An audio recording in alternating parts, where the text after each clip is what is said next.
இயேசுவின் நாமத்தில் வாழ்த்துதலை தெரிவித்துக் கொள்ளுகிறேன். இந்த வியாழக்கிழமை மீண்டும் உங்களை சந்திப்பதற்கு இந்த வார்த்தைகளை சொல்ல தேவன் பலப்படுத்தின விதங்களுக்காக ஸ்தோத்திரம். தொடர்ச்சியாய் கர்த்தராகிய இயேசு கிறிஸ்துவை பற்றி நாம பார்த்து கொண்டிருக்கிறோம். வேத வசனத்தை படித்து தியானித்து கொண்டிருக்கிறோம். கடந்த நாட்களில் இயேசு கிறிஸ்து டிசம்பர் மாதம் வரும்போது அவருடைய பிறப்பை குறித்து தியானிக்கிறோம். 21 நாள் ஜெபம் வரும்போது ஜெபங்களை குறித்து முக்கியப்படுத்துகிறோம். தபசு நாட்கள் வரும்போது இந்த முறை ஆலயத்திலே வித்தியாசமாக நாங்கள் தியானித்தோம். ஆனால் அந்த காணொளியில் நேரலையில் ஆண்டுடைய வார்த்தைகளை இயேசுவை குறித்தே உயர்த்தி பேசினோம். நம்ம வாழ்க்கையே அதுதான். இப்படி படிக்கும்போது அவருடைய பாடுகள், மரணம், அதை குறித்தெல்லாம் பார்த்தோம். அப்போ இயேசு கிறிஸ்து நமக்காக மரித்தார். நாம் பாவிகள். பரிசுத்தம் என்று அழைக்க சொன்னால், பரிசுத்தம் என்று சொன்னால் ஒரே ஒருவர் மட்டும்தான். மண்ணாசை இல்லை, பெண்ணாசை இல்லை, பொருளாசை இல்லை. எல்லாவற்றையும் துறந்து இந்த உலகத்திலே சாட்சியாய் வாழ்ந்த ஒரே ஒரு உத்தமர் கர்த்தராகிய இயேசு. அப்படி அவர், நாம் பாவிகள், நமக்காக அவர் மரித்தார். மரித்து அடக்கம் பண்ணப்பட்டார். 3ஆம் நாள் உயிரோடு எழுந்தார். அந்த உயிர்த்தெழுதலை குறித்து தான் இந்த நாட்களில் நாம பார்த்து கொண்டிருந்தோம். உயிருள்ள இயேசு. நீங்க தொடர்ந்து இதை கவனிச்சீங்கன்னா உங்களுக்கு புரியும். அப்போ உயிரோடு இருந்த எழுந்த இயேசு 40 நாள் வரைக்கும் இந்த பூமியில் அநேகருக்கு தரிசனமானார் என்பதாக வேதத்தில் வசனங்களை உங்களுக்கு குறிப்பிட்டோம். குறிப்பா அப்போஸ்தலர் நடபடிகள் 1 அதிகாரத்தில் 3ஆம் வசனம், அவர் பாடுபட்ட பின்பு 40 நாள் அப்போஸ்தலர்களுக்கு தரிசனமாகி தேவனுடைய ராஜ்யத்துக்குரியவைகளை அவர்களுடனே பேசி அநேகம் தெளிவான திருஷ்டாந்தங்களினாலே அவர்களுக்கு தம்மை உயிரோடு இருக்கிறவராக காண்பித்தார். 40 நாள்.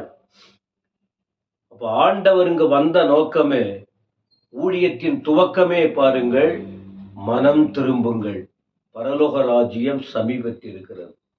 பரலோக ராஜ்யம், தேவ ராஜ்யத்திலிருந்து தான் வந்தவர் அவர், தேவகுமாரன். அவர் எல்லாரும் மனம் திரும்பணும், தேவ ராஜ்யத்துக்கு வர வேண்டும் என்றுதான் அவருடைய செய்திகள் அமர்ந்தது. அப்போ அதன் பிறகு 4ஆம் வசனத்தில் பார்க்கிறோம், எல்லாரும் கூடி வந்திருக்காங்க. யோவான் சொன்னார், யோவான் ஜலத்தினாலே ஞானஸ்நானம் கொடுத்தான். ஆண்டவர் சாட்சி சொல்றார், நீங்கள் சில நாளுக்குள்ளே பரிசுத்த ஆவியினாலே ஞானஸ்நானம் பெறுவீர்கள் என்றும் சொன்னார். இதை யோவான் ஸ்நானகன் குறிப்பிட்டார். நான் உங்களுக்கு ஜலத்தினாலே தண்ணீரினாலே ஞானஸ்நானம் கொடுக்கிறேன், எனக்கு பின்னால ஒருத்தர் வருவார், அவர் பரிசுத்த ஆவியினாலும் அக்கினியினாலும் உங்களுக்கு ஞானஸ்நானம் கொடுப்பார் என்பதாக குறிப்பிட்டார். அப்ப இத அவர் சொல்லும் போது அடுத்த வசனம், ஆண்டவர் அவர்களுக்கு என்ன சொன்னார் தெரியுமா? நீங்கள் அந்த பரிசுத்த ஆவியானவருடைய அக்கினியான அந்த ஞானஸ்நானத்தை நீங்கள் பெற வேண்டுமானால், பிதாவின் வாக்குத்தத்தம் நிறைவேற நீங்கள் எருசலேமில் காத்திருக்க வேண்டும் என்று குறிப்பிட்டார். அதன் பிறகு ஒரு வார்த்தையை சொன்னார். 8ஆம் வசனம், பரிசுத்த ஆவி உங்களிடத்தில் வரும்போது நீங்கள் பலனடைந்து எருசலேமிலும் யூதேயா முழுவதிலும் சமாரியாவிலும் பூமியின் கடைசி பரியந்தமும் எனக்கு சாட்சிகளாய் இருப்பீர்கள். இயேசு கிறிஸ்து உயிரோட எழுந்து 40 நாள் வரைக்கும் இந்த பூமியில் அவர் இருந்து அநேகருக்கு தன்னை உயிருள்ளவராக காண்பித்து, ஆனால் அதே நேரத்தில் தேவனுடைய ராஜ்யத்துக்குட்பட்ட காரியங்களையும் உபதேசித்து, அதற்கு மேலாக பரிசுத்த ஆவியானவரை குறித்ததான காரியங்களை அவர் விளக்கி சொல்லி, இப்படி சொல்லி முடித்த பின்பு 9ஆம் வசனம் சொல்லுகிறது, 40வது நாளிலே இவைகளை அவர் சொன்ன பின்பு அவர்கள் பார்த்து கொண்டு இருக்கிறார்கள், உயரே எடுத்துக்கொள்ளப்பட்டார். அவர்கள் கண்களுக்கு மறைவாக ஒரு மேகம் அவரை எடுத்துக்கொண்டது. அப்போ அந்த உயிர்த்தெழுதலுக்கு பிறகு 40 நாள் பூமியில் அவர் தன்னை உயிருள்ளவராக காண்பித்த பிறகு 40வது நாள் அவர் பரமேறினார். பரத்துக்குரியவர், பரலோகத்துக்குரியவர், பரமேறினார், உன்னதத்திற்கு எடுத்துக்கொள்ளப்பட்டார். இத அவர்கள் பார்த்து கொண்டே இருந்தார்கள். மேகம் அவரை எடுத்துக்கொண்டது, பரமேறினார்.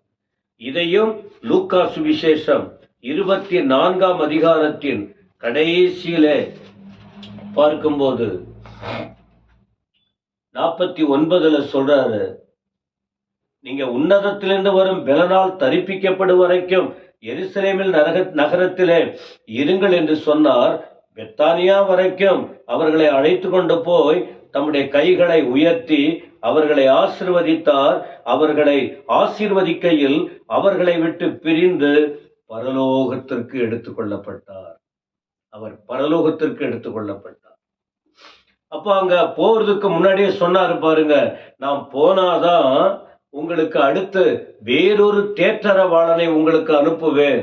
என் பிதா என்னை அனுப்பினார், நான் எனது காரியங்களை செய்த, எனக்கு பிறகு உங்களோட இருந்து நடத்துவதற்கு தேற்றரவாளனாகிய பரிசுத்த ஆவியானவரை உங்களுக்கு நான் அனுப்புவேன் அப்படின்னு சொன்னார். அதுக்குதான் காத்திருக்க சொன்னார். இந்த சந்தர்ப்பங்களை தான், இந்த சத்தியம்தான் அப்போஸ்தல நடபடிகள் 2ஆம் அதிகாரத்தில் பார்க்கிறோம். இதைதான் கடந்த ஞாயிற்றுக்கிழமை பெந்தைக்கோஸ்தே ஞாயிறு என்று அனுசரிக்கப்பட்டது ஏறக்குறைய எல்லா சபைகளிலும். பெந்தைக்கோஸ்தே என்றால் 50வது நாள், கிரேக்க வார்த்தையில் 50வது நாள் என்று அர்த்தம். அப்ப 40 நாள் ஆண்டவர் மேலே போனார். அங்க மேல போயிட்டு 10 நாள் அங்க மேல அவர் போன பிறகு 50வது நாளிலே அவர் பரிசுத்த ஆவியானவரை அனுப்பினதாக பார்க்கிறோம். அப்போஸ்தலர் 2ஆம் அதிகாரம். பெந்தேகோஸ்தே என்னும் நாள் வந்தபோது, ஏற்கனவே சொன்ன பெந்தேகோஸ்தே என்றால் 50வது நாள். என்ன 50வது நாள்? இயேசு மரித்து அடக்கம் பண்ணப்பட்டு உயிரோடு எழுந்து உயிர்த்தெழுந்த பிறகு 40 நாள் பூமியில் இருந்து 40வது நாள் மேலே போய் 10 நாள் கழித்து வேத வசனத்தின்படியே 50வது நாள் பரிசுத்த ஆவியானவர் இந்த பூமிக்கு அனுப்பப்பட்டார். அதற்கு அங்க அந்த வசனம் சொல்லுது, எல்லாரும் ஒருமனப்பட்டு ஓரிடத்தில் கூடி வந்திருந்தார்கள். என்ன நடந்தது பாருங்கள். பலத்த காற்று அடித்தது, ஒரு முழக்கம் உண்டானது, சடுதியாய் ஒரு சத்தம் வந்தது. அவங்க உட்கார்ந்த வீடு முழுவதும் நிரப்பிட்டு, எருசலேமில் இருந்தாங்க, ஒரு மேல் வீட்டுல இருந்தாங்க, ஒரு மனதோட இருந்தாங்க, உறுதியாய் ஜபத்திலே தரித்திருந்தார்கள். அந்த நேரத்தில் அந்த ஆவியானவர் இறங்கின பின்பு 3ஆம் வசனம், அல்லாமலும் அக்கினிமயமான நாவுகள் போல பிரிந்திருக்கும் நாவுகள் அவர்களுக்கு காணப்பட்டு அவர்கள் ஒவ்வொருவர் மேலும் வந்து அமர்ந்தது. என்ன வித்தியாசங்கள் பாருங்கள். 4ஆம் வசனம், அவர்கள் எல்லாரும் பரிசுத்த ஆவியினாலே நிரப்பப்பட்டு ஆவியானவர் தங்களுக்கு தந்தருளின வரத்தின்படியே வெவ்வேறு பாஷைகளிலே பேச தொடங்கினார்கள். அப்ப பரிசுத்த ஆவியானவர் மேலே இருந்து வந்தார். எருசலேமிலே தேவ பிள்ளைகள் கூடியிருக்காங்க. யோவான் சொன்னார், ஆண்டவரும் சொன்னார், அதன்படியே ஆவியானவர் இறங்கி வந்தார். அவர் வந்ததற்கு அடையாளங்கள் நிறைய சொல்லியிருக்கு.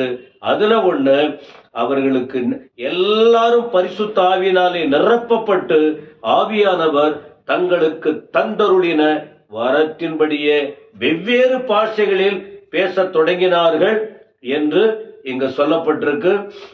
கர்த்தருக்கு சித்தமானால் இந்த வேத வாக்கியங்களை வைத்து சில வாரங்கள் பரிசுத்த ஆவியானவர் யார், அவர் எங்க இருந்தார், ஏன் வந்தார், அவர் என்ன செய்வார், அவர் வந்ததின் நோக்கம் என்ன போன்ற காரியங்களை சில வாரங்கள் நாம ஆவியானவரை குறித்து கற்றுக்கொள்ள போகிறோம். எனவே இயேசு கிறிஸ்து அவர் பரலோகத்தில் இருக்கிறார். ஆனால் வேறொரு தேற்றரவாளன் பரிசுத்த ஆவியானவர் பூமிக்கு அனுப்பப்பட்டிருக்கிறார். அவர் இந்த நாளில் திருச்சபையை நடத்தி கொண்டிருக்கிறார். பல முறை சொல்லுகிறேன், 3 கடவுள் இல்லை, ஒரே ஒரு தேவன் 3 விதங்களில் செயல்படுகிறார்கள். எனவே இப்படிப்பட்ட சத்தியத்தை நீங்கள் அறிந்து கொள்ளுங்கள். ஆண்டவருக்காக வாழணும், சபைக்கு வரணும், பரலோகத்துக்கு போகணும், அவரோட இருக்கணும். அதுக்காக தான் இந்த சத்தியங்கள் உங்களுக்கு கொடுக்கப்படுகிறது. கேளுங்க, பாருங்க, மற்றவங்களுக்கு சொல்லுங்க. உங்கள் மூலம் இன்னும் பலர் ரட்சிக்கப்படட்டும், வசனத்தை அறிந்து கொள்ளட்டும். ஆண்டவர் உங்களை ஆசீர்வதிப்பாராக. ஆமென், ஆமென்.